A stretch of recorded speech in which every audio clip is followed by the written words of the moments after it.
Comic-Con. It's a 5-day marathon that tests the limits of your body and mind.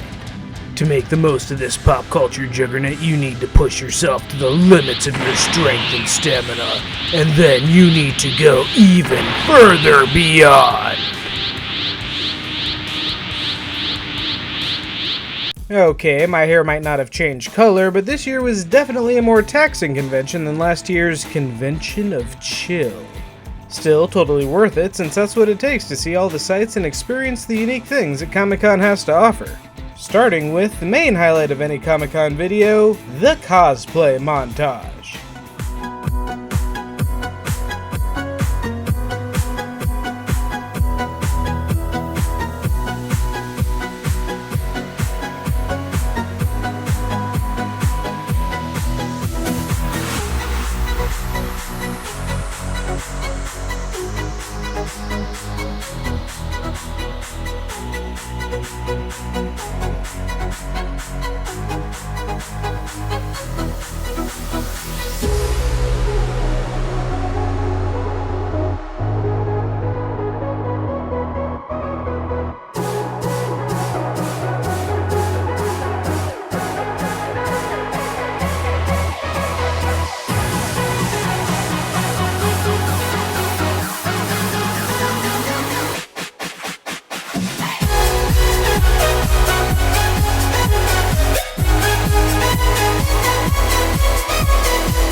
As for my personal Comic-Con experience, Wednesday night kicked off with a few laps around the exhibit hall checking out all the awesome new displays.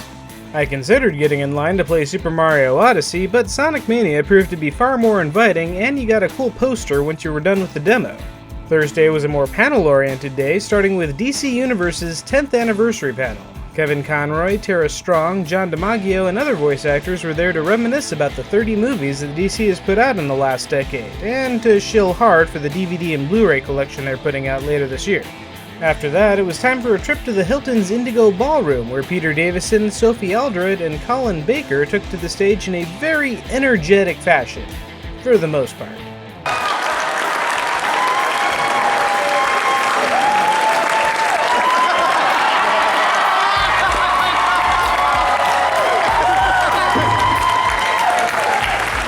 The two doctors and companion did a fair bit of reminiscing of their own, sharing their favorite episodes of the show and telling the crowd about some behind-the-scenes antics. An empty set with one Dalek in it. And as I walked past it, the eye stalk followed me. And I had a moment that I think all viewers are supposed to have of sheer panic. For about 2 seconds until I realized that the guy inside it was oiling it. Following that was definitely one of the more unique panels at Comic-Con, the Sounds of Sonic concert, a live performance of Sonic the Hedgehog music produced by guitarist Shota Nakama and featuring the iconic Sonic composer Jun Senoue.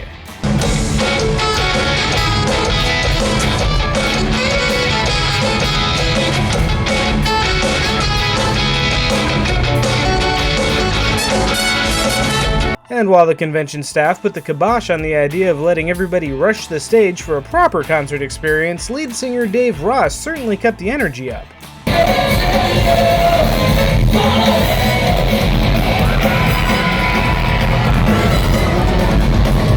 Who says you can't have a real concert experience listening to Sonic the Hedgehog music in a hotel ballroom anyway? Nobody told these girls.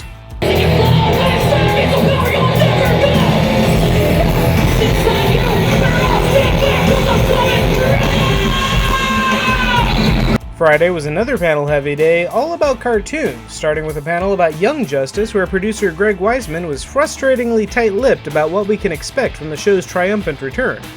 Though we did get a few tidbits, such as a look at the new character designs for Season 3 and a few new additions to the cast. At the Teenage Mutant Ninja Turtles panel, voice-acting legend Rob Paulsen was there, along with Greg Kipes, who I think may actually be Michelangelo in an elaborate human disguise. At the very least, there's no doubting his love of the franchise.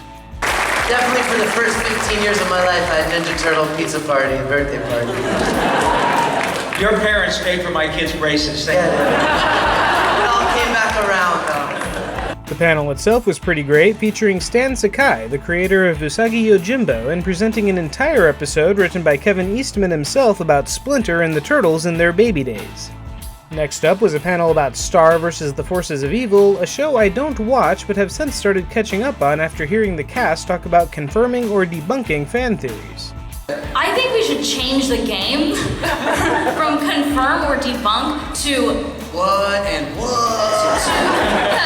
to include it next season and not include it next season. Because I think a lot of these are worth exploring.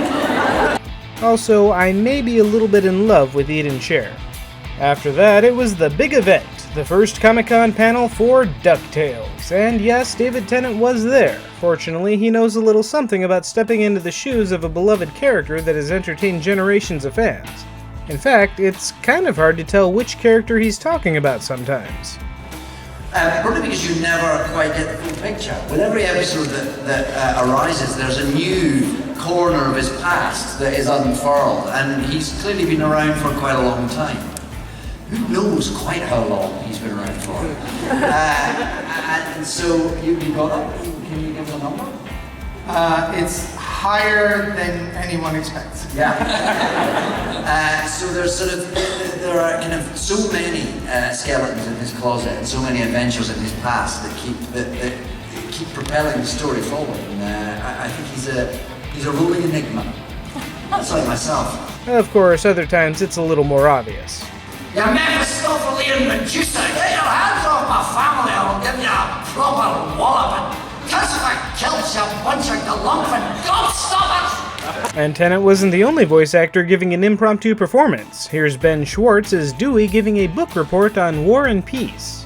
It was the best of times, it was the worst of, this book is the worst of times! And of course, there is Kate Micucci, who has the admirable task of making Webby not the worst thing ever. Also, I may be a little bit in love with her. More importantly though, they showed off a new clip of the show and confirmed that it's not just Scrooge's family getting revamped for a new generation. Darkwing Duck and his Rogues Gallery will also be popping up down the line. And finally on Friday, one last cartoon that was a little more risque than the rest. The world premiere of Batman and Harley Quinn. DC's 30th animated original is not only a throwback to classic Batman Taz, with more sex and fart jokes, but more importantly, the movie features the return of Lauren Lester as the voice of Dick Grayson in a non-video game since 1998. And he sounds exactly the same. After Batman, I took my place in the fabled Hall H line for the night, and a mere 14 hours later, it was time to venture into that sacred ground for the most important of Comic-Con reveals. The new Hall H chairs. They're softer, they're cushier, they have higher back support. They are a marvelous advancement for the Hall H experience. Oh yeah, and some movie people were there too. This Steven guy was there for Warner Bros. Talking about some movie about 80s pop culture, like he knows something about things that were popular in the 80s. And speaking of things from the 80s, here's Harrison Ford talking about the new Blade Runner movie. And here he is with Ryan Gosling, I can only assume plotting the bloody murder of Chris Hardwick. Finally, for Warner Bros., the Justice League showed up, starting with Jason Momoa, who really likes being Aquaman, so long as Aquaman is a rowdy surfer dude, which is fine with me.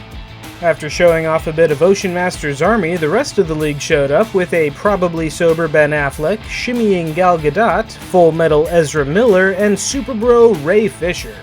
And don't worry, rumors of Affleck vanishing from the role of Batman are, at least of a week ago, greatly exaggerated. So I'm really blown away and excited, and it's a great time in the DC universe. You're gonna see some stuff from Justice League that we're really, really proud of, and I think you'll see why I'm so excited to be Batman. We'll have to see if that lasts, but for now, the cast is great, the footage is great, and while the movie might still end up being a train wreck, at least it looks like it'll be a fun train wreck this time. Following Warner Bros. Was Charlize Theron talking about Atomic Blonde, and she has all the right attitudes about promoting strong female characters. Also, I think I may be a little bit in love with her. I love you too. Taking off from Hall H, there was a little bit of time to roam the convention hall before heading into Sonic Mania Behind the Scenes. The American development team behind Sonic Mania joined Sonic team's Takashi Iizuka to tell people about the development history of the game and share a little bit of the secret backstory about the game's plot. Actually attacks Sonic and he retreats back to his home base in his pajamas and is just like building Eggman Land and these, little toy blocks. And so I'm like, there's got to be something to fill the void. And I'm like, what happened to all those machines that he just left out there at the end of Sonic and Knuckles, the Egg Robos? Like, maybe they went a little bit mad, maybe they got a bit wise, maybe they, got a bit sassy.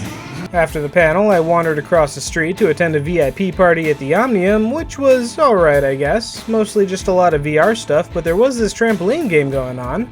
Finally, it was Sunday, a day to relax, check out the rest of the sites, and do some last-minute shopping before it was time to say goodbye to Comic-Con for another year. The convention seems to get more crowded every year, and something is going to break sooner rather than later, but Comic-Con is still the best experience a geek can possibly have. So what was your favorite part of Comic-Con this year? Did you go? Do you want to? What would you see? Let me know in the comments. As always, I like those likes, subscribe to catch a proper news recap tomorrow, and with luck, I'll be doing all of this all over again next year.